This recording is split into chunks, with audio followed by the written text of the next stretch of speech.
የአርሲ ክርስቲያኖች በዚህ ሰዓት እንዴት አምሽተው ይሆን? መከራ ውስጥ ያሉ ወገኖቻችን የሚደርስላቸው ያጡ። አንድ ክርስቲያን ሲሞት እኮ ሲኖዶሱ በጣም ውሳኔ ማሳለፍ አለበት። ምንድነው እንደዝም ብሎ እንስሳ እንደሞተ የሚቆጠረው? ለምንድነው በገዛ ሞታችን ላይ መጨከን ያቃተን? ለምንድነው ሁሉ ጊዜ በተመሳሳይ አይነት መንገድ እየተጓዝን በገዛ ሞታችን ላይ የምንሳለቀው? ኢትዮጵያውያን ተጠንቀቁ። አሁን እነ ሙጂብ አሚኑ እንዲቀሰቅሱ እየተደረጉ ነው። መስቀል አደባባይ ስሙን እየቀየሩ ነው። ኢድ አደባባይ ያሉት ነው። ጀዋር መሐመድ ምን አለ መሰላችሁ? አርሲ ሽርካ ላይ ለተደረገው ግድያ ነፃና ገለልተኛ አጣሪ ግድያውን ማን እንደፈጸመው ማረጋገጥ አለበት። አንፈልግም። ሰላም ጤና ይስጥልኝ። እንዴት አላችሁ? እግዚአብሔር የተመሰገነ ይሁን። በአዲስና በወቅታዊ ቪዲዮዎች ተመልሼ መጥቻለሁ።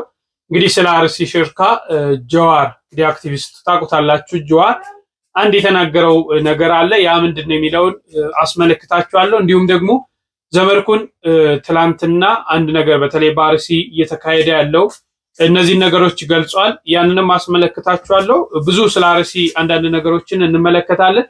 እስከ መርሃ ግብሩ ፍጻሜ ድረስ አብራችሁ እንድትቆዩ ጠይቃለሁ። ፍትህ ለኦርቶዶክሳውያን እያላችሁ ኮሜንት ላይ ጻፉ። ላይክ እና ሼር ማድረጋችሁ እንዳትረሱ ለብዙዎች እንዲደርስ። ከሁሉ በፊት እንግዲህ ዛሬ የካቲት 24 2018 ዓ.ም የብፁዕ ወቅዱስ አቡነ ማትያስ ቀዳማዊ ፓትርያርክ በዓለ ሲመት በድምቀት በመንበረ ጸባዖት ቅድስት ሥላሴ እሳቸው በተገኙበት ብፁዓን አበው ሊቃነ ጳጳሳት በርካታ ምዕመናን፣ ሊቃውንት፣ ካህናት በተገኙበት የክብር እንግዳዎች በተገኙበት 13ኛ ዓመት በዓለ ሲመታቸው የፕትርክና እንግዲህ ፓትርያርክ ከሆኑ ይቺን ቤተክርስቲያን በርዕሰ መንበርነት መምራት ከጀመሩ ዛሬ 13ኛ ዓመታቸውን ይዘዋል። ይሄ በድምቀት ተከብሯል ማለት ነው።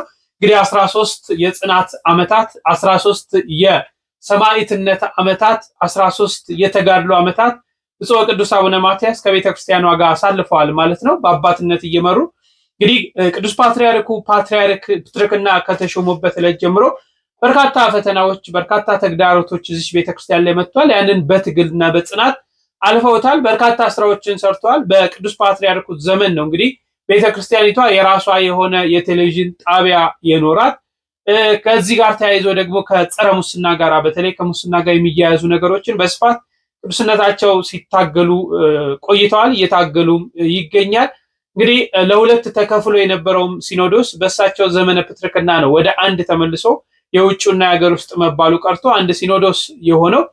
በርካታ ችግሮችን በርካታ ነገሮችን ቅዱስ ፓትርያርኩ በዚህ ዘመናት አሳልፈዋል። ዛሬ እንግዲህ ታሞ እንደነበር ይታወሳል። ትንሽ ከጤናቸው አገግሞ በቦታው ተገኝተው ይሄ የቤተክርስቲያን በዓል ነውና በድምቀት ተከብሯል። ቅዱስ አባታችን እንኳን አደረሰው ለ13ኛ የዘመነ ፕትርክና እንኳን አደረሰው እያላችሁ መልካም ምኞታችሁን ግለጹላቸው። እንዲሁም ደግሞ እግዚአብሔር አምላክ ጠብቆ ለ14ኛ ዓመትም በሰላም በጤና ቅዱስ አባታችንን ያደርሳቸው። የቅዱስ አባታችን የብፁዕ ቅዱስ አቡነ ማትያስ ቡራኬያቸው ለሁላችን ይድረሰን። እሺ እስቲ እነዚህ እንከታተል። የአርሲ ክርስቲያኖች በዚህ ሰዓት እንዴት አምሽተው ይሆን? መከራ ውስጥ ያሉ ወገኖቻችን የሚደርስላቸው ያጡ፣ ካህናቱም ስራ በዛባቸው ወንድሞቻቸውን ሲቀብሩ ይውላሉ። በየቀኑ የሬሳ ድርድር ቲክቶክ ላይ ዩቲዩብ ላይ ማየት ለምደነዋል። እግዚአብሔር በመቅደሱ ላይ ፊቱን ያብራ። ያኔ ዳንኤል ከክርስቶስ ልደት በፊት 590ዎቹ ዓመተ ዓለም አካባቢ የተናገረው ቃል ዛሬም በእኛ መቅደስ እየተፈጸመ ያለ ይመስላል።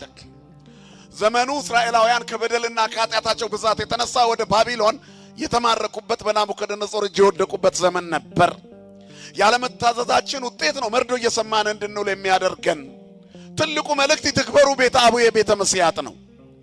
ራሳችንን ካስተካከልን እግዚአብሔርን እንደ ዳንኤል ልንለምነው እንችላለን።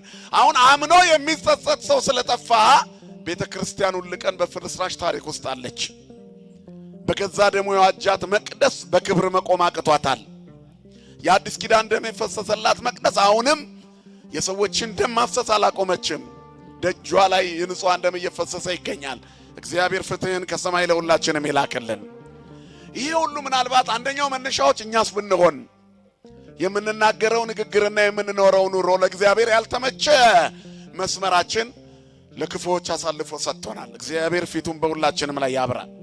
እስራኤል ለእግዚአብሔር አልታዘዛሉ ይላል። እምቢ አሉ። በደላቸው በዛ፣ ኃጢአታቸው በዛ። መስመሩን ሳቱት። እግዚአብሔርን ከጣዖቶቻቸው በታች አደረጉት። ለእግዚአብሔር የሚገባውን ክብር ከለከሉት። በዝናብ አብቅሎ በፀሐይ አብስሎ እየመገባቸው፣ እነሱ ግን ለቀረጹት ድንጋይ ወደ ማምለክ አዘነበሉ። ወደ ሥጋ ፈቃዳቸው ፊታቸውን መለሱ። ለእግዚአብሔር የሚታዘዝ መልካም ሰው ጠፋ። አልቦ ዘይገብር አለ ሰናይት። እግዚአብሔር ከሰማይ የሰው ልጆችን ተመለከተ ይላል ዳዊት። ከመይር አይመቦ ጠቢብ ዘይሐሰሰው ለእግዚአብሔር። አምላኩን የሚፈልግ በጎ ሰው መልካም ሰው አጣ። ይፈልግ ዘንድ ፈለገ፣ ግን ኩሉ አረየው ህቡር አለ። ሁሉ በደለ፣ ሁሉ ረከሰ። እግዚአብሔር ሰው ፈልጎ አጣ። አልቦ ዘይገብር አለ ሰናይት። በጎ ነገርን የሚያደርግ አጠፍ፣ አንድ ሰው አጣ ይላል። ምድር በዚያ ዘመን ተበላሸች። ስለዚህ ምርኮ ደረሰባቸው። እስራኤል አትፈርስም ብለው ከነ ኃጢአታቸው ይኖሩ ነበር። የቃል ኪዳን ሀገር ናት ብለው፣ በደላቸው ግን የቃል ኪዳኗን ሀገር የደም ሀገር አደረጋት፣ የዝሙት ሀገር አደረጋት፣ የዘረኞች ሀገር አደረጋት፣ የተንኮልና የክፋት የጎጥ ሀገር አደረጋት። በዚህ ምክንያት እግዚአብሔር አዘነ በሀገሪቱ። የሰላሟ ከተማ የረብሻ ከተማ ሆነች። የእግዚአብሔር በኩሬ ብሎ የሚጠራው ህዝቡ ተሸንፎ የሚማረክ ሆነ። አለፈ ሲባል የሚያስፈራው ህዝብ ሰይፍ ይዞ እንኳን ማሸነፍ አቃተው። አንድ ክርስቲያን ሲሞት እኮ ሲኖዶሱ በጣም ውሳኔ ማሳለፍ አለበት። ምንድነው እንደ ዝም ብሎ እንስሳ እንደሞተ የሚቆጠረው? ልጆቿንና ቤተክርስቲያኗን ጠብቃ መኖር አለባት። ታዲያ ምንድነው የሲኖዶስ ትርጉም? ስለ ገንዘብ ነው የሚወራው? ስለ ህንጻ ነው የሚወራው? ሁልጊዜ በዚህ መልክ ነው ቤተክርስቲያኗ ራሷን መጠበቅ ያለባትና አጋጣሚ በዚህ ሰሞን ያለው ነገር ስለነካይ ነው ይሄን የምናገረውና ክርስቲያኖችም በጾም ጊዜ ሆነ ከጾም በኋላ ራሳችንን ማጠንከር፣ ከእግዚአብሔር ጋር ጠንካራ የሆነ ግንኙነት። ዛሬ ማን የሚባሉ ሰው እየሞቱ ተባለ በዜና። ኢራን ላይ ያሉት መሪ ማን ናቸው? አይጠፋችሁ። የክርስትና ስማቸው ይጠፋል እንጂ እቺ ያጠፋል። The supreme leader Ayatollah Ali Khamenei is indeed dead. አያቶላው ሚኒ ሞቱ ተባለ። ብዙ ሰው ጨቁነዋል አሉ። አሜሪካንም ብቅ ብላ ኢራኖች እንኳን ደስ አለሽ አሉ። ለብዙ ዓመት ያለውን ችግር ነቅየ እስከ ዛሬ የተነበሩ አሜሪካኖች እግዚአብሔር ልኳቸው ነው። መንፈሳዊ ተልእኮ ነው። ኦሽን አቋርጠው ውቅያኖስ አቋርጠው የሰውየውን ጭንቅላት መቀየር የሚችል ትምህርት የሚሰጡበት መዋለ ነው ያላፈሰሱ። አቤት አቤት ለጽድቅ መጡ። ከዛ ድረስ ገዳዩም ለጥቅሙ ነው። እኛ ምንም የማናቀው እዚህ ልል እንላለን። ሰው ስለሞተ ልል ከማለት መድኃኒዓለም ይጠብቃል። ዓለም ክፉ ናት። እግዚአብሔር ጅራፍ ያነሳው ለጥቅማችን ነው። አሜሪካ ሚሳኤል ያስወነጨፈችው ለጥቅሟ ነው። ሰውየውን ገላ የሚዘረፍ ነገር ካለ ልትዘርፍ፣ የፈራችው ነገር ካለ ልትቀጭ። እኛ አሁን የኔ ነዳጅ አፍልቀን የሆነም ከፍ ያለ የሆነ ነገር ወይ ለኒኩለራቸው የሚስማማ ነገር ብዙ እንደዛ አይነት ነገር ቢኖረን ውርር ያደርጉናል። መጥተው አባሎ ገደላ ይትጋቡ አንስርት ምን ባለበት አሞራዎች ይሰበሰባሉ። እንደዚህ ናቸው የተለጠኑ ሀገራት የሚባሉት። ሰብአዊነታቸው የውሸት ነው። ከጥቅማቸው አንጻር ነው የሚመጡት ወደኛ። ከራሳቸው ጥቅም አንጻር ነው። እልፍ ሰው ቢገደል አፍሪካ ላይ ምንም አይመስላቸውም። ያቺ ሀገር ነዳጅ ካላት ግን ቶሎ ምክንያት ፈጥረው አገዳድለው ገብተው መስረፍ ነው ይፈልጉት።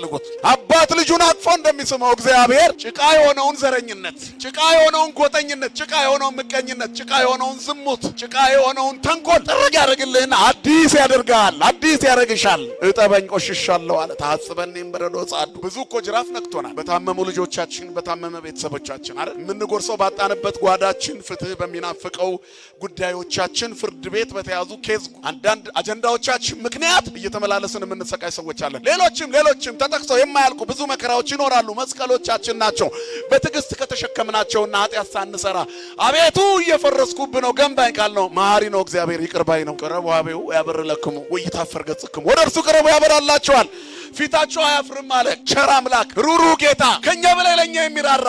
አሁንም ጅራፉን አነሳ እግዚአብሔር። ሁልጊዜ ጅራፉን ያንሳ፣ ሁሌ ጅራፉን ያንሳ። እኛን ሊገስጽ፣ ጠላቶቻችንን ሊገርፍ፣ የሚያውከንን ሊቆርጥ እግዚአብሔር ጅራፉን ያንሳልን ለሁላችን። ቅዳሴውን ልቀን እናስቀድሳለን። ለምደነው በቃ የጸደቅን መሰለን፣ ግን አንድም ቀን በትክክል አስቀድሰን እናውቅ ይሆን? ስለዚህ አሁን ብዙ ዜናዎች አሳብደውናል። በዚህ ምክንያት ሞትን ተለማመድ ነው። ሞት ይለመዳል እንዴ? እኛ እኮ ለመድ ነው። እኛ ጋር ሲመጣ ብቻ ሊያስደነግጠ ነው። አንድ ኢኮኖሚ ሞተው፣ እኛ ግን ለመድ ነው። ክርስቲያኖች ታረዱ ሲባል ስንት አሁን ዳታ ሆኗል። ፍቅር የምናስተውልበት ልቦና አጣን። መንገድ ስተናል። ኩሉ አረየው ህቡረ። እንዴት በመሆን እንታነጽ? እስካሁን በተበላሸ መንገድ መተናል። ምን በመሆን እንታነጽ? አንደኛ ከአመፀኝነት በመመለስ እንታነጽ። ኃጢአትን በመተው ስጋ ቤት ሁሉ መንገድ ሁሉ በወቅት ጥቅጥቃለ እግረኛውም መኪናውም ክላክሱም ግጭቱም አክሲደንቱም ተመልሶ ራሱ የሚፈታ አይመስልም ነበር ጾም። ያ ሁሉ ግርግር መቅደስ ውስጥ የለም። ንስሐ አባቱ ፊት ስጋ ቤት የተሰለፈው ሰው የጾሙ ልክ ጾሙ የገባለት በማግስቱ አሁን እንግዲህ ወደ አዲስ ሕይወት ብሎ የተሰለፋችሁ አላችሁ። ንስሐ አባታችሁ ካላችሁ እግዚአብሔር ፍጻሜያችሁን ያሳምርላችሁ። በድያለሁ አጥፍቻለሁ በል። ኃጢአተኛ ሲጸጸት እግዚአብሔር ይራራል። ከዚያስ መካስ መልሶ በመሰራት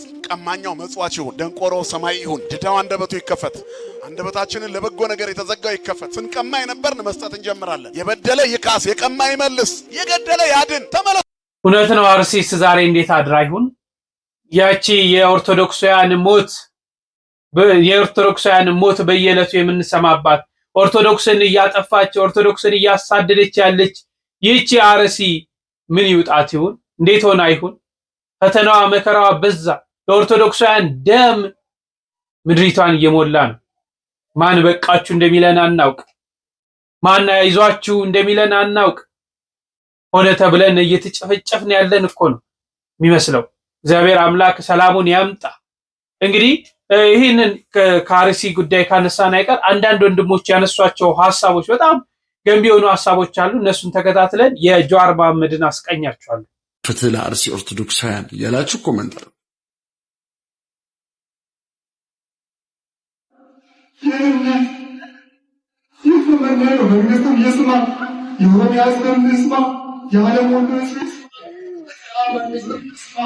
ይሄ አገር የጋራ ሀገራችን ነው።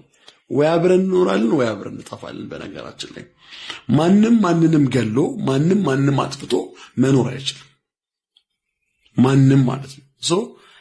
ይሄ የመልፈስፈስ ነገር ሊቆም ይገባል። ኦፍ ኮርስ አባታችን በዚህ ልክ እንግዲህ እንባውተው ነው ሐዘናቸውን የገለጹት። የምናዝነው ለኛ ለቆም ነው። ኦፍ ኮርስ የሞቱትማ በሰማዕትነት ሄደዋል። ክብር ወደሚገባው በሞት ላይ ኃይልና ስልጣን ወዳለው ወደ አምላካቸው ነው ሄዱት። ምንም ይሄንትን የሚል ነገር የለምና ግን እኛ ለቆም ነው እናለቅሳለን። እዛ ቦታ ላይ ብንኖር ሁላችንም ሟች ነን።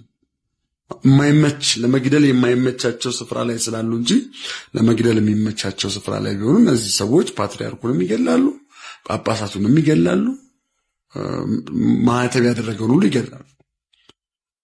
ዳሩን መሃል ለማድረግም ደግሞ እየሰሩ ነው። በጋራ መቆም ያስፈልጋል። እንግዲህ ቤተክርስቲያን አምላክ ቤተክርስቲያናችንን ይጠብቅልን ለማለት እወዳለሁ። ለምንድነው በገዛ ሞታችን ላይ መጨከን ያቃተን? ለምንድነው ሁልጊዜ በተመሳሳይ አይነት መንገድ እየተጓዝን በገዛ ሞታችን ላይ የምንሳለቀው? ስንት ዙር ነው ይሄ ደብዳቤ የሚጻፈው?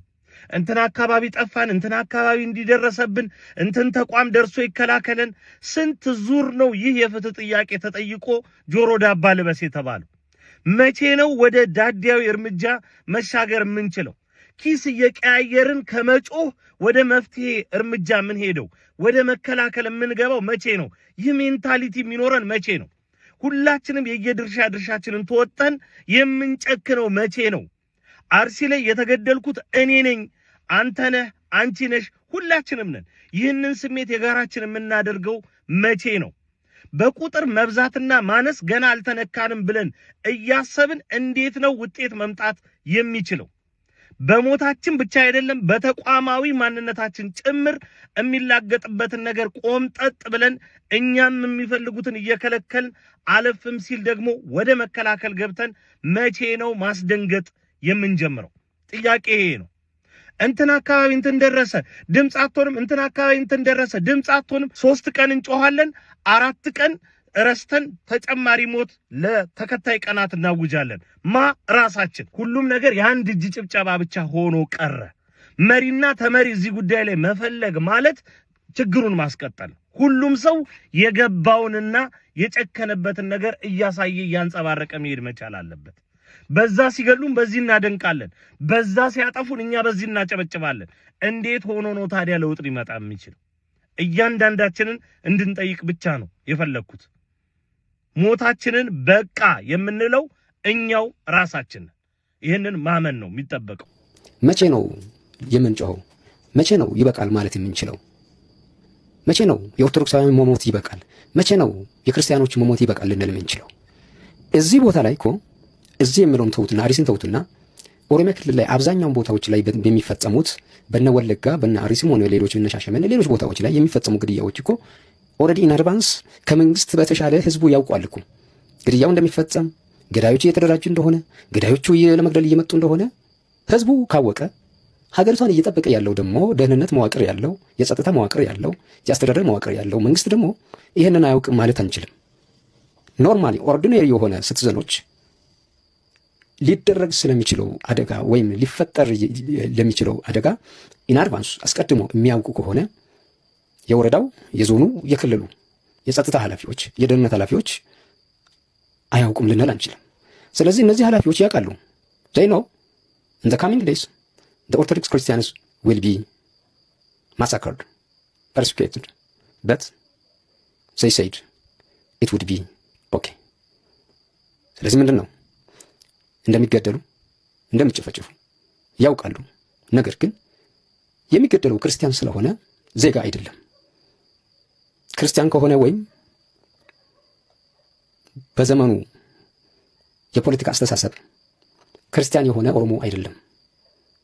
በእነዚህ በተሿሚ ባለስልጣናት ማለት ነው። ስለዚህ ክርስቲያን እስከተገደለ ድረስ ኦርቶዶክስ የሚባል ኦሮሞ የለም ብለው ስለሚያምኑ፣ ስለዚህ ምን ያህልም ቁጥር ኦርቶዶክሳዊ ቢገደል ኃላፊዎች ጥቃቱን ለማስቆም ጃና ትሬዲንግ ዝግጁ አይደሉም። ስለዚህ መንግስት ጥቃቱን ዳይሬክትሊ ኦር ኢንዳይሬክትሊ ስፖንሰር ያደርጋል ስንል በምክንያት ነው። ስፖንሰር ማድረጉ በምንድን ነው? እዛ የሚኖረው ህዝብ ጥቃት ሊደርስብን ነው፣ እንደዚህ የተደራጁ ነው፣ እንደዚህ እየመጡ ነው ብሎ ለመንግስት ሲያሳውቅ መንግስት ሪሜይንስ ሳይለንት ዝም ነው የሚለው። ቢኮዝ ስፖንሰር እያደረገ ስለሆነ ነው። በዝምታ ስፖንሰር እያደረገ ስለሆነ። ምክንያቱም የእነዚህ መገደል ለሱ ደንታው አይደለም። ወይም እነዚህ የተገደሉ ክርስቲያኖች ሲገደሉ ክርስቲያኖች እንደ ዜጋ ወይም እንደ ክልሉ ዜጎች ስለማይቆጠሩ ክርስቲያኖች ማለት ነው። የክልሉ ዜጋ ማለት ኦርቶዶክስ ያልሆነ ነው፣ በዛ አካባቢ ባለ የፖለቲካ ሊቃን ወይም አመራሮች አስተሳሰብ ማለት ነው። ሶ ዘይ ሳይለንት ስፖንሰር the massacre of the Christians in the so-called areas አርሲ፣ ነገሌ፣ ወለጋ፣ ሻሸመኔ or whatever else in the places in the Oromia region። ስለዚህ ነገም አዲስ አበባ ሲመጣም ጊዜው ሲመቻች አዲስ አበባ መጥተውም ሐዋሳም ሆነ አማራ ክልልም ሆነ whatever እንደ አየሩ ሁኔታ እያዩ ቢያስገድሉንም የሚደንቅ አይደለም። ስለዚህ ነገ እኛ ጋር ባለንበት ቦታ የትም እንኑር የትም አዲስ አበባም ኖርክ፣ አዳማም ኖርክ፣ አማራ ክልል ባህር ዳርም ኖርክ፣ ደቡብ ክልልም ሆንክ፣ ሐዋሳም ሆንክ wherever ክርስቲያን እስከሆንክ ድረስ መንግስት ያንተን ግድያ ስፖንሰር አድርጎ ያስገድልሃል። እንደ መንግስት የዜጎችን ደህንነት መጠበቅ ፕራዮሪቲ ነው። የማንኛውም መንግስት ፕራዮሪቲ የዜጎችን መብት መጠበቅ ነው። ዜጎች ምንም አይነት የፖለቲካ ሆነ ሃይማኖታዊ አስተሳሰብና አመለካከት ወይም እምነት ሊኖራቸው ይችላል። በት ዘይ አር ሲቲዘንስ ኦፍ ኢትዮጵያ። ስለዚህ ኢትዮጵያውያን እስከሆኑ ድረስ የአስተሳሰብና የእምነት ነፃነታቸው እንደተጠበቀ ሆኖ ከፈለገ ድንጋይ ያምልክ፣ ከፈለገ ምንም ያምልክ፣ ግን እንደ ዜጋ ሊከበሩ ይገባል። እነዚህ ሀገሪቷን የሚጠብቁ በጉልበታቸው፣ በእውቀታቸው፣ በስጋና በደማቸው እንዲሁም ባጥንታቸው ሀገሪቷን እያስቀጠሉ ያሉ ዜጎች ናቸው። መከላከያ ሆኖ እኮ የሚዋጋው እኮ ከነዛ የተወጣጣ እኮ ነው። እምነትና ብሔር ሳይገድበው እኮ ነው መከላከያ ተወጣጥቶ ሀገሪቷን የሚጠብቀው። ስለዚህ ይሄ ዜጋ ለምንድን ነው የሚገደለው? ሀገሩ እኮ ነው። ዛሬ ፖለቲከኛ ስለሆንክ እኮ ኢትዮጵያ ለአንተ የተለየች ግዛት አይደለችም። ማንም ሰው በኢትዮጵያዊነቱ ሊከበር ይገባል። ኢትዮጵያ የየአንዱ ኢትዮጵያዊ ናት እንጂ አንድ ፓርቲ ወይም አንድ ባለስልጣን ስልጣን ላይ ስለወጣ በተለየ መልኩ እሱ ኢትዮጵያን የሚመራት እሱ ኢትዮጵያን እንደፈለገ የሚያደርጋት አይደለችም። አስ ፐርሰናሊ እኔ ለብቻዬ ኢትዮጵያ የኔ ናት። ስለዚህ ስለ ኢትዮጵያ እንደፈለግኩ መናገር መብት አለኝ። ይሄ ደግሞ አያቶቼ፣ ቅድመ አያቶቼ፣ አባቶቼ፣ እናቶቼ ሁሉ ጠብቀው ያስረከቡኝ ሀገሬ ናት። ስለ ሀገሬ እንደፈለግኩ የመናገር ስለ ሀገሬ የመጠየቅ መብት አለኝ ማለት ነው። ስለዚህ ይህንን መብቴን ማንም ሊነጥቅብኝ አይገባም። የኢትዮጵያ መሬት ላይ እንደፈለግኩ መኖር አለብኝ። የሰዎችን መብት እስካልነካው ድረስ ድንጋይም ላምልክ ምንም ላምልክ፣ የሆነ ብሔር የሚኖረኝ ብሔር ማይኖረኝ እንደ ሰው ደግሞ የትኛውም ዓለም ላይ የመኖር መብት ሊኖረኝ ይገባል። የእያንዳንዱን ዓለም ሕግና ስርዓትን በተመለከተ እየጠበቅኩኝ ማለት ነው። እንደ ኢትዮጵያዊ ግን እኔ አንድ ግለሰብ ከመንግስት ወይም ከአንድ ትልቅ ፖለቲካ ፓርቲ አሁን ላይ ሀገሪቷን እየመራው ነኝ ብሎ ከሚያስበው ፓርቲ እኩል የሆነ መብት አለኝ። ስለ ኢትዮጵያ ስልጣን ስላያዝክ ወይም ስልጣን ስላለህ አንተ የተለየ የኢትዮጵያ ወሳኝ ስለ ኢትዮጵያ መሪ ልትሆን አትችልም። እያንዳንዱ ሰው እያንዳንዱ ኢትዮጵያዊ he have a say on Ethiopian future and the present።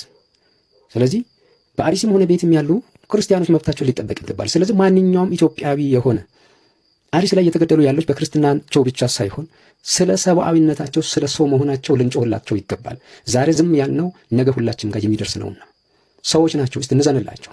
እነዛ የሞቱ ያሉ ሰዎች የኛ ወንድም፣ እህት፣ እናት፣ አባት ቢሆኑስ ምን ይሰማናል? ይሄ ነው ዋናው question። ስለዚህ ያለ ምንም ልዩነት ስለሚሞቱ ወገኖቻችን እንጮህ፣ እንጠይቅ። መንግስትን በምንችለው መንገድ ባለን ፕላትፎርም ሁሉ መንግስትን እስከ መቼ ነው የምትገድለው? እስከ መቼ ነው በዝምታ የክርስቲያኖችን መገደል ስፖንሰር የምታደርገው? ክርስቲያኖች ኢትዮጵያውያን አይደሉም ወይ ብለን ልንጠይቅ ይገባል። ዛሬ ያልጠየቅነው መንግስት፣ ዛሬ ያልጠየቅነው ባለስልጣን ነገ ምን እንደሚያደርግ አናውቅም። በአካባቢው በአርሲና በዞኑ ያሉ ሰዎች ግድያውን እንደሚያውቁ በአካባቢ ያሉ ሰዎች እየተናገሩ ነው። ግድያውን እያወቀ ነው ዝም ያለው። ስለዚህ እዛ ዞን ላይ ያለ ሰው ሊጠየቅ ይገባል። መንግስት ሊያስረው በህግ ሊጠይቀው ይገባል። እግዚአብሔር ለገዳዮች ልቡናን ይስጥ። የአርሲ ኦርቶዶክሳውያን ደም እንዲሆኑ አይቀርም።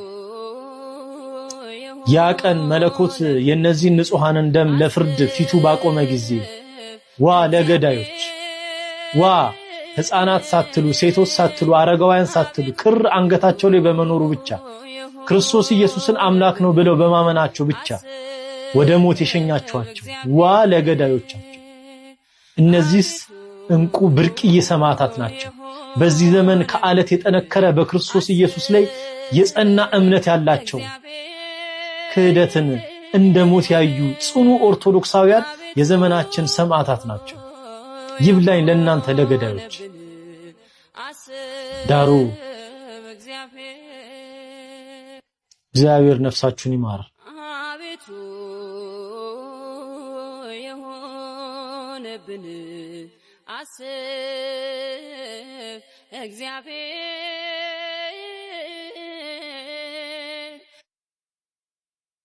ሁሉም መቼም ድምጹን እያሰማ ነው። በዚህ ጊዜ ድምጻችሁን ማታሰሙ፣ በዚህ ጊዜ ወደ አምላክ ማታመለክቱ፣ በዚህ ጊዜ ምንም ያልመሰላችሁ ሰዎች ወየውላችሁ። በእውነት ነው የምነግራችሁ፣ በእውነት ደጋግሜ የምናገረው የኔ እህት ወንድም ወይም ማቀው የሥጋ ዘመዴ አልሞተም ምን አገባኝ የምትል ኦርቶዶክሳዊ በአንገት ማተብ አስረ ያለ ወዮል። ነገ እያንዳንዳችን ቤት ይንኳኳል። ዛሬ እዛ የሚሞቱ ኦርቶዶክሳውያን ደም እኔና እናንተ ሊገደን ይገባል። እኔና እናንተ ሊያስለቅሰን ይገባል። ወገኖቻችን ናቸው፣ ቅርንጫፎቻችን ናቸው እየሞቱ እየተገደሉ ያሉት። በክርስቶስ አንድ ነን። ያንገበግበናል የኦርቶዶክሳውያን ሞት። በየዕለቱ ሬሳ መቁጠር፣ በየዕለቱ ይሄን ያህል ሞተ መባል ራሱ በጣም ያሳዝናል። ምንም ማድረግ ባለማቻላችን ራሱ ያሳዝናል። ግን ድምጻችን ልናሰማ፣ የታሪክ ተወቃሽ ከምንሆን ድምጻችን ልናሰማ ያስፈልጋል። ወደ ጀዋር እንለፍ። ጀዋር መሐመድ ምን አለ መሰላችሁ፣ አርሲ ሽርካ ላይ ለተደረገው ግድያ ነፃና ገለልተኛ አጣሪ ግድያውን ማን እንደፈጸመው ማረጋገጥ አለበት። አንፈልግም። እኛ የምንፈልገው መንግስት ገብቶ ሰላም ማስከበር እንዲያደርግ ነው። ነፍሰ ገዳዮቹ ጋር ጦርነት እንዲያደርግ ነው። አለበለዚያ ከመንግስት ጋር ምንም አይነት መግባባት የለንም። እቺ ጨዋታ ድሮ የቀረች ጨዋታ ነች። ይሄኛው ባይዘው የመጀመሪያው አይደለም ሲፈጸም፣ 8ኛ ወይም 9ኛ ጊዜ ነው። ሰው አጣሪ አያስፈልግም። የት እንዳሉ ይታወቃል። ማን እንደፈጸመው ይታወቃል። ማን ከማን ጋር ኮኔክሽን እንዳለው ይታወቃል። እኛ አጣሪ አይደለም የምንፈልገው፣ መሞት እንዲበቃ ነው። የኑሮ ዋስትና እንዲኖር ነው የምንፈልገው። የፖለቲካ ጨዋታ ከዚህ በኋላ አብቅቶ የሰርቫይቫል ጥያቄ መጥቷል። እኛ ወተን መናገር ጀመርን ማለት ባይዘው ሊስት የምናገር ሰው ነኝ። ፖለቲካ አይመለከተኝም ብዬ ነው የማስበው። እኛ መናገር ጀመርን ማለት በቃ ይሄ ፋይናል ነው ማለት ነው። አሁን ከመንግስት፣ ከመከላከያ፣ ከፌደራል ፖሊስ፣ ከክልሉ የፍትህ ቢሮ መፍትሄ ነው የምንፈልገው። አጣሪ ኮሚሽን አይደለም የምንገባው። ያሉበት ጫካ ይታወቃል። የታጠቁት የትጥቅ አይነት ይታወቃል። የታጣቂዎቹ መጠን ይታወቃል። በየጊዜው ነው እንትን አርሲን እያስተዳደሩ ያሉት እነሱ ናቸው። አማራ ክልል የገባ መከላከያ እዛም መግባት አለበት። አማራ ክልል ካምፕ ያቋቋመ መከላከያ እዛም ማቋቋም አለበት። አጣሪ አይደለም የምንፈልገው፣ ፍትህ ነው የምንፈልገው። ፍትህ በእጃችን እንዲሆን አንፈልግም። ፍትህ በእጃችን ሲሆን ፕሮሰሱ ይበዛል፣ አስቀያሚ ነው። ፍትህ ከመረጥነው መንግስት ነው የምንፈልገው። እግዚአብሔር አብይን ይጠይቀዋል። አብይ መሳሪያ የታጠቀው ክፉዎችን ለመቅጣት ነው። ክፉዎች እንዲቀጡ ነው የምንፈልገው። ማንም ያደርገው፣ የሽመልስ ወታደሮች የሚያደርጉት፣ የጃልማሮም ወታደሮች ያድርጉት፣ የዘመነ ካሴም ወታደሮች ያድርጉት፣ ያደረጉት ሰዎች መቀጣት አለባቸው። ይሄ የፖለቲካ ቁማራችሁን ተውት። በእናንተ የፖለቲካ ቁማር እኛ ማለቅ የለብንም። እኛ የምንፈልገው ወታደራዊ እርምጃ ነው። መንግስት ገብቶ እርምጃ እንዲወስድ አካባቢውን እንዲያጸዳ ነው የምንፈልገው። እየሞቱ መኖር ያስጠላል። ቋቅ ነው የሚል የእናንተ ፖለቲካ ያቅለሸልሻል። እናንተ በፓወር በተጣላችሁ ቁጥር የሞኝ ፖለቲካ ይመስል እኛን ትጨርሱናላችሁ። አገር የሰጠናችሁ አምነን በሰላም እንድታስተዳድሩን እንጂ እንድትጨርሱን አይደለም። ባይዘው ምን ሊያደርግ ነው አጣሪ የሚመደበው? ምን ሊሰራ ነው አጣሪ የሚመደበው? እየተገደሉ አጣሪ አለ፣ እየተቀነሱ አጣሪ አለ፣ እየሞቱ አጣሪ አለ። ምን ያደርጋል? በቃ መንግስት እንዲያስቆም ነው የምንፈልገው። ያሉትን አካላቶች ከነሱ ጋር ተዋግቶ እንዲያስቆም፣ እረፉ እንዲላቸው፣ አደብ እንዲያስይዛቸው፣ ዋጋቸውን እንዲሰጣቸው ነው የምንፈልገው። ኦርቶዶክሳውያንን ነፃ እንዲያወጣ ነው የምንፈልገው እንጂ አጣሪማ ተብሎ እንኳን የመንግስት አካል አይደለም ከቤተ ክህነቱ ሄዶ ያመጣው ነገር የለም። ወገኑ ሲሞት፣ ኦርቶዶክሳዊ ሲሞት፣ አስራት በኩራት የሚያወጣው ሲሞት፣ ደሞዝ የሚከፍለው ምዕመን ሲሞት ምንም ያደረገው ነገር የለም። አጣሪ አንፈልግም። በቃችሁ እንድንባል ነው የምንፈልገው። የሚያጠፉ አካላቶች ዋጋቸውን እንዲያገኙ ነው የምንፈልገው። አደብ እንዲያስገዛቸው ነው የምንፈልገው። ሞት ይበቃል፣ ስደት ይበቃል፣ መጨፍጨፍ ይበቃል፣ የኦርቶዶክሳውያን ሞት ይበቃል የሚል ነው የምንፈልገው። አጣሪ ምን ያደርጋል? እግዚአብሔር ምሕረቱን ያምጣል። በእውነት የኦርቶዶክሳውያንን ሞት በቃ ይበል። የሞቱትንም ነፍሳቸውን ይማር፣ ያሉትንም ደግሞ እግዚአብሔር አምላክ አጽናኝ መንፈስ ቅዱስን ይላክላቸው። በመጨረሻ ማሳያችሁ እንግዲህ የዘመድኩን ነው። ዘመድኩን በተለይ ከአርሲ ጋራ ከዚህ ከመስቀል አደባባይ ጋራ አንዳንድ ያነሳቸው መረጃዎች አሉ። እንግዲህ እነዚህን የዘመድኩንን መረጃዎች እንድትከታተሉ እኔ ከወዲሁ ሰናበታለሁ። ተከታተሉ። አሁን እየጻፉልኝ ነው። ዘመዴ ሊቀ ጳጳሱ ደብዳቤ ጽፈዋል አንብላቸው እያሉኝ ነው። ምን ብለው ነው የጻፉት? እስቲ እናንብላቸው። እሺ እሺ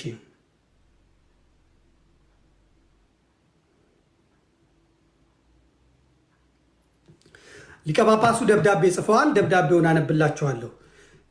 ቀን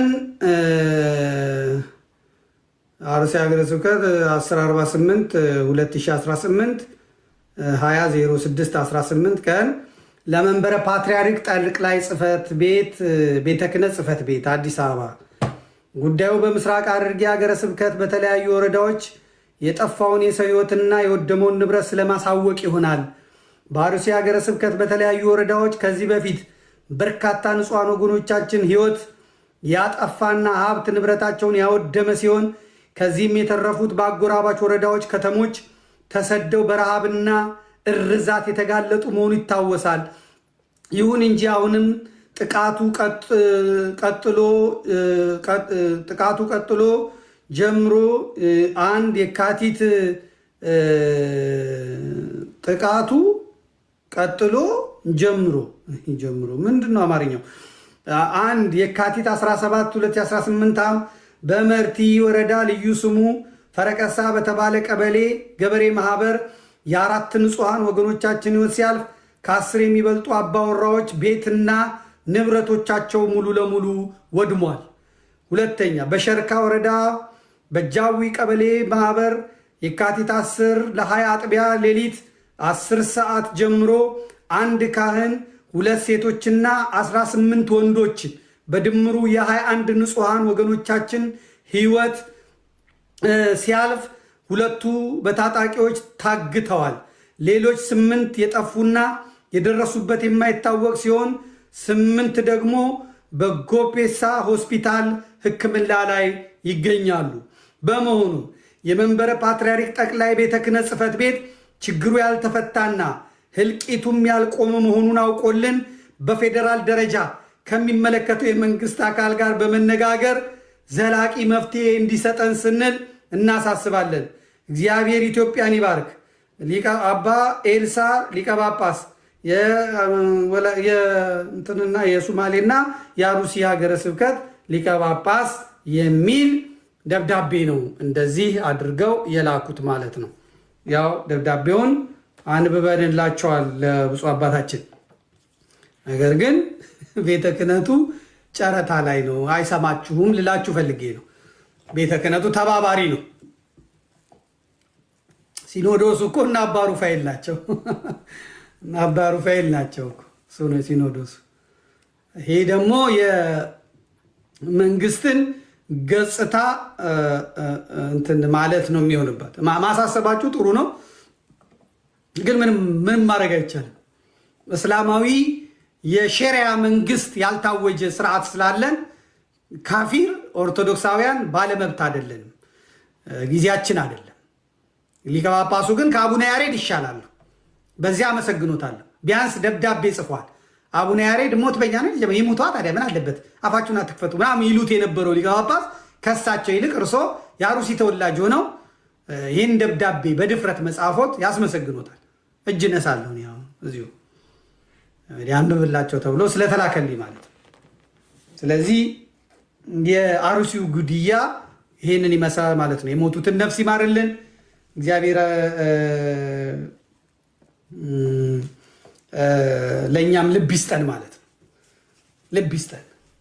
ግን እኔ ዛሬም እናገራለሁ ለውሻ ከሮጡለት፣ ለዋሃቢ እስላም ከሮጡለት፣ ካለቀሱለት ዱላውን ነው የሚያብሰው፣ በትሩን ነው የሚያብሰው።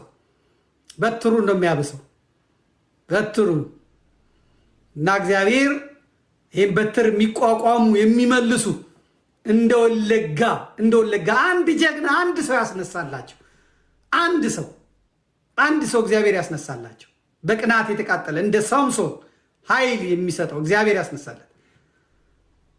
ወረዳዎቹ ጸድተዋል። ለስብሰባ ሲጠሩ አሁን ከእስላም ብቻ ነው የመጣው። አለቀ። የእስላም ምድር ነው መሆን ያለበት የአሩሲ ምድር ተብሎ ተወስኗል። ምን ማድረግ አይቻልም። የኛ አመራሮች የኛ አባቶች ለዚህ የታደሉ ስላልሆኑ ማለት ነው። ለዚህ የታደልን አይደለንም። ምን ማድረግ አንችልም። ይህንን ብለን አንቀጥርም። እውነቱን እንደዚህ ለታሪክ ይቀመጣል። ትቀዱታላችሁ፣ ትቆራርጡታላችሁ፣ እንደፈለጋችሁ ታደርጉታላችሁ። ለታሪክ ይቀመጣል። የሚቀጥለው ትውልድ በዛን ጊዜ እንዲህ ሲደረግ ምን ተብሎ ነበረ? እነንትና እንደዚህ ነበር የሚያወሩት በዛን ሰዓት፣ እነንትና እንዲህ ነበር የሚሉት፣ እነከሌ እንዲህ ነበር የሚጽፉት እና የአንድ መራታ ደግሞ የሐረርጌ ቆጡ የምስራቅ ሰው ባለማተብ ዘመድኩን የሚባል በስደት ሀገረ ጀርመን ሆኖ እስኪሞት ድረስ ድምፅ እየሰጠ ነበር፣ እየጮኸ ነበር። ታሪክ የሚያስታውሰኝ በዚህ ነው። ለሀገሬ፣ ለቤተክርስቲያኔ፣ ለተጎዱ ሰዎች ድምፅ ስሆን፣ ስጣላ፣ በራሴ ሰዎች ስገፋ፣ በራሴ ቄሶች ስገፋ፣ ስሰደብ ነው። እኔ ግን እንደዛ ሆንኩ ብዬ አኩርፌ ወደኋላ የምልበት ምክንያት የለም። ለታሪክ ነው የማስቀምጠው። ልጆች የሚኮሩበት ነገር፣ ትውልዱ የሚኮራበት ነገር የሚኮራበት ነገር ነው። ደስተኛ ነኝ። ቤተክርስቲያን የሰጠችኝን ኃላፊነት ለሆዴ ብዬ፣ ለኑሮ ብዬ፣ ለመምሰል ብዬ ዝም አላልኩም። ይብላኝ ላንተ ሰው ያረገች ለቤተክርስቲያኒቷ ጸጥ ያልከው፣ ይብላኝ ላንተ እከክህን አራግፋ ሰባኪ ነኝ እያልክ በአሩሲ ስትዞር ኮተትህን ቀይረው፣ ጭቅቅትህን አራግፈው፣ ሆድህን ከርስህን ሞልተው፣ የጫማ የካልሲ የቡታንታ መቀየሪያ ሰጥተው ሰው አድርገው ዛሬ ዶክተር ፕሮፌሰር ነኝ ብለህ፣ ዛሬ ሰባኪ ነኝ ብለህ በካቴድራል በአሜሪካ በአውሮፓ በካናዳ ቄስ ነኝ ዲያቆን ነኝ ብለህ አውደ ምሕረት ይዘህ ዝም ላልከው ለአንተ፣ ለወገኖች ድምፅ ላልሆንከው ለአንተ፣ መንግስት ትክክል አይደለህም ብለህ ላልተናገርከው ለአንተ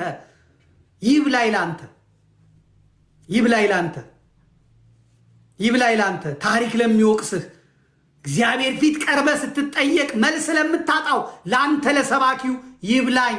ለሆድህ ለቤትህ ብለህ እወደድ ብለህ እፈቀር ብለህ እከበር ብለህ ለወገኖች ድምፅ ላልሆንከው ለአንተ ይብላኝ። እኔ ውሻ ተብዬም፣ እኔ ተናካሽ ተብዬም፣ እብድ ተብዬም የፈለግከውንም ብለህኝ እኔ ድምፆኛለሁ። በሚገባኝ በችሎታዬ በቋንቋዬ ድምፆኛለሁ። ለታሪክ ነው የሚቀመጠው፣ ሰነድ ነው የሚቀመጠው። ሰነድ ይቀመጣል። እግዚአብሔር ሆይ እግዚአብሔር ክብር ምስጋና ይግባ፣ ክብር ምስጋና ይግባ፣ ክብር ምስጋና ይግባ። ለሀገሬም እንደዚህ ጋር ለሃይማኖቴ እንደ አንድ አማኝ ድሃ ተበደለ ፍርድ ተጓደለ የሚል መንፈስ ስለሰጠኝ፣ አቅም ስለሰጠኝ፣ ዕውቀት ስለሰጠኝ አመሰግናለሁ። ክብር ምስጋና ይግባ፣ ክብር ምስጋና ይግባ። ምንም ባልፈጥር ምንም ባላመጣ እግዚአብሔር ሆይ አንተ ክብር ምስጋና ይግባ። እግዚአብሔር የተመሰገነ ይሁን። ደስ ነው የሚል ይጻፉልኝ። አንድ ጊዜ ለኔ ለወንድማችሁ እግዚአብሔር ይመስገን ብላችሁ ጻፉልኝ። እስቲ እግዚአብሔር ይመስገን ብላችሁ ጻፉልኝ። እግዚአብሔር ይመስገን ብላችሁ ጻፉልኝ።